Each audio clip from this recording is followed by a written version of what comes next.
Rose. ఈ రోజు ఏంటి మనల్ని ఇలా ఉయ్యాల కూర్చోబెట్టింది? ఏంటి ఇలాగ పింకు ఉయ్యాల కూర్చోబెట్టింది పిల్ల రాకాసి? ఏమో నాకు తెలియదురా బాబు. పింకు పింకు అంటావేంటి వస్తున్నా నన్ను? ఏంటో చుట్టాలు కూడా వచ్చారు ఇంట్లోని, బేగా పెట్టేశారు మా అమ్మ అయితే బొట్లో. నేను మాత్రం తీపోతానమ్మా దీని దగ్గర నుంచి, తప్పించుకోవాలి పిల్ల రాకాసి దగ్గర నుంచి. అవును, పిల్ల రాకాసి ఏంటి అలా రెడీ అయ్యింది? నాకు అర్థం కావట్లేదు. ఏంటి అలా రెడీ అయ్యావు నువ్వు? ఏ పింకు, ఈరోజు నా బర్త్డే. పిల్ల రాక్స్ అన్నావు అనుకో ముట్టుకెళ్ళి చెప్తాను నీకు.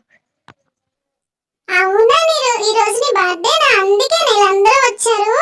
Sorry, happy birthday.